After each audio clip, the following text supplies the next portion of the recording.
Hey everybody, and welcome to another deep dive. Today we're going to be taking a look at how to bridge the gap between understanding English and actually speaking it. Yeah, you know that feeling where you can watch a show or watch a show. Yeah, you can read a book. read a book. You can pretty much follow along, but then when it comes time to actually open your mouth and you just freeze up. It's like the words are trapped in there somewhere. Yeah, and I think this is a really common experience, especially for English language learners. Right, and actually Earworm English has a whole episode about this. It's pretty interesting. Yeah, Earworm English is a fun little podcast I've been listening to. And for English learners? For English learners, yeah. Yeah.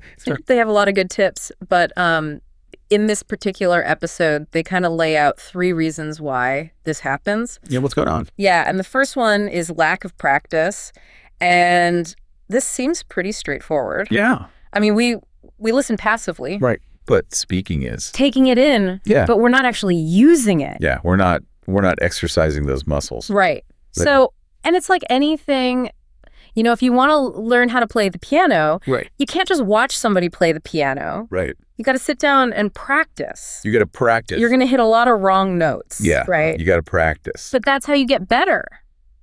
And it's the same thing with speaking. Exactly. Yeah. So, you know, just listening is a great first step. Right. But you have to actually use it. You have to practice. If you want to. So if you're finding yourself in that situation where you can understand, but you can't speak, just know that you're not alone. It's probably because you're not practicing enough.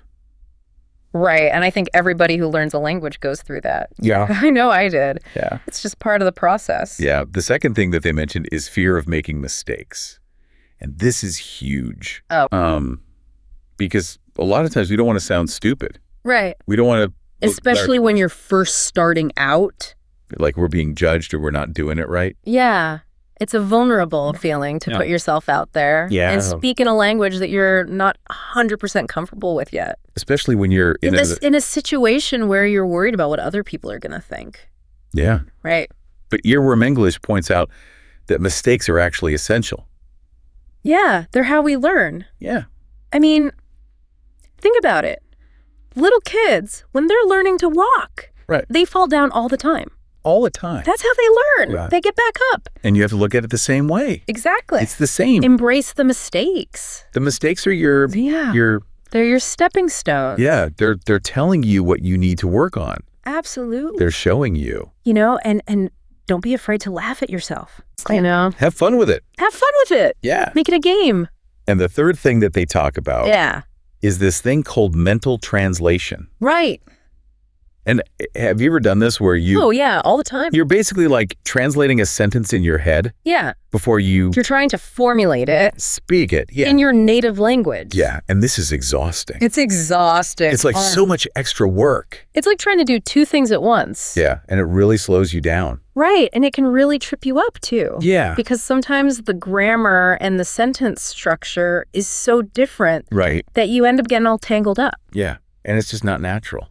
Yeah, it's not how we So how do we break free of this mental translation? Well, they had some good tips. Yeah. In Earworm English. Yeah, and one of them is to start small. Right. And what do they mean by that? Well, you know, things like talking to yourself. Talking to yourself. Practicing in front of a mirror. Yeah. You know, even narrating your day. I love that one. Yeah, just get those. Yeah, just get the words out. Muscles working. Yeah. Doesn't matter what you're saying. Yeah. Just start speaking. Just get used to hearing your own voice. Exactly. And the more you do it, the easier it will become. Yeah. And the less you'll have to think about it. And it's interesting because they talk about this idea that we kind of have to build up those muscles. Right. So working out. Yeah. You know, you don't start by lifting 100 pounds. Right. Yeah. You start with smaller. Small weights. And you work your way up. Yeah.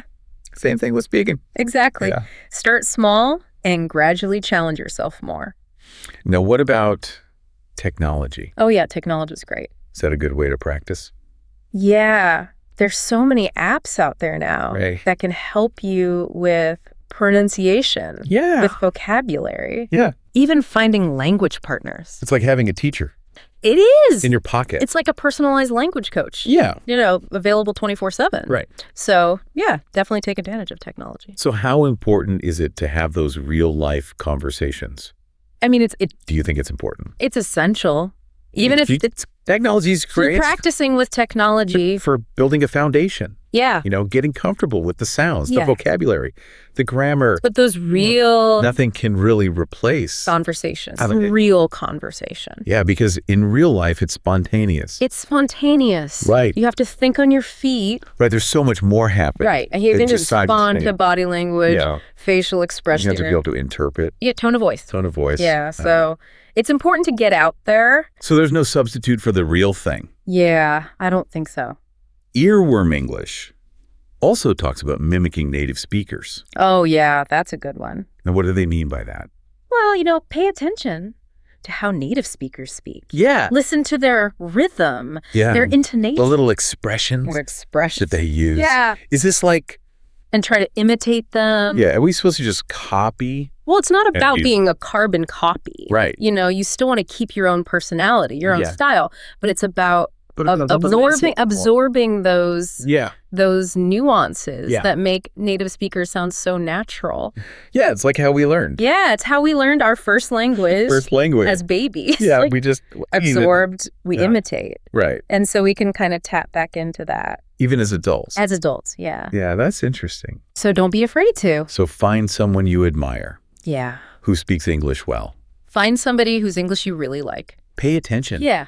To how they're speaking. Absolutely. And maybe even try to imitate them a little bit. If you sound a little funny at first, that's okay.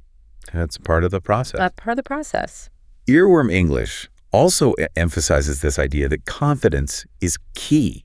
Oh, yeah. So it's not about speaking perfectly. Right. It's about expressing yourself. It's about getting your message across. It's about communicating. And communicating. And connecting. Yeah, connecting with people. And I think this is so important. It is. To remember, because a lot of times we get caught up in... the grammar. The vocabulary. And we forget that the ultimate goal is to communicate. So true.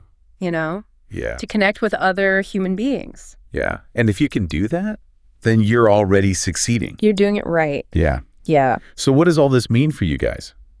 I think it means... Out there. Don't be afraid. Listening to this deep dive. Yeah. What can you do? What's one small step today you can take today? To start practicing. Yeah. It could be anything from... Whispering to yourself. To yourself in the mirror. Trying out a new word. A new word in a conversation. Mm-hmm.